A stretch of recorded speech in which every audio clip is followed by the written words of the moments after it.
যোৱা 6 তাৰিখৰ পৰা 6 তাৰিখ ঘটনা হোৱাৰ পিছৰ পৰাই তাতে উদ্ধাৰ কাৰ্য চলি আছে আৰু আজি সেকেন্ড ডেড বডি আমাৰ ওলাল লিগেন মেগৰ বুলি এজন 27 বছৰৰ যুৱক তেওঁ ডেড বডিটো আজি তাৰ পৰা ওলাইছে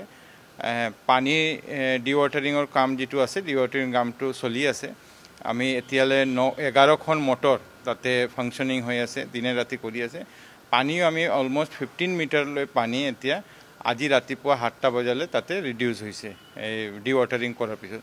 মোক লাগে আৰু 2 দিন মান লাগিব 2 দিনৰ ভিতৰত আমি ডিৱাটাৰিংটো কমপ্লিট কৰি বাকি যি বডি আছে সেই বডিটো আমি ৰিকভাৰি কৰিব পাৰিম যেদিনা ঘটনা হৈছে সেইদিনাই এটা এফআইআৰ লজ হৈছে আৰু এফআইআৰ লজ হোৱাৰ পিছতে পুলিশ নুনিসা নামৰ এজনক তাতে এৰেষ্ট কৰা হৈছে গোটে বস্তুটো ইনভেষ্টিগেশনৰ পৰ্যায়ত আছে এখানে যেতিয়ালে ইনভেষ্টিগেশন কমপ্লিট নহয় তে আমি একো ক'ব নোৱাৰো আৰু আমাৰ প্ৰাইমাৰী কাম হল যে মানুহৰ যে তাতে ফসি আছে এইবিলাকক ৰেস্কিউ কৰা ৰিকভাৰি কৰা এই কামটোতে আমি ফোকাস কৰি আছো ONGCৰ পাম্পটো আহিছিল কিন্তু ONGC পাম্পটো আমি সাকসেস হ'ব নোৱাৰিলো কাৰণ এটো সাৰফেজৰ কাৰণে আছিল এতিয়া কোল ইণ্ডিয়া লিমিটেডৰ পৰা পাম্পটো তাতে আহিছে কিন্তু এটো ইমান ভিতৰত এটো লৈ যোৱাটো এটা ডাঙৰ এক্সাৰসাইজ এই কামটো চলি আছে মই আশা কৰো যে আজি সন্ধিয়াৰ ভিতৰত এই CIL যে কোল ইণ্ডিয়া লিমিটেডৰ যে পাম্প আছে সেই পাম্পটো আমি ফাংশনিং কৰি দিব পাৰিম কিন্তু লগে লগে আমাৰ যে 15 মিটাৰ পানী কমিছে 15 মিটাৰ পানীটো কমাৰ কাৰণ হল আমাৰ হৰু হৰু যে মটৰ আমি লগাইছিলো আজি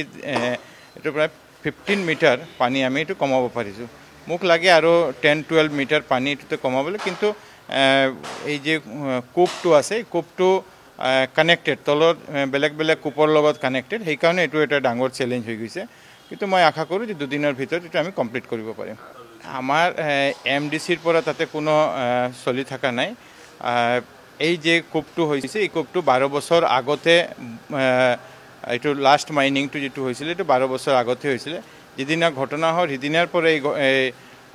মাইনিংটো তেওঁলোকে আৰম্ভ কৰিছিল এইকাৰণে জি আছে মুখ্যমন্ত্ৰী ডাঙৰীয়াৰ লগত মই যোৱাকালি কথা পাতিছো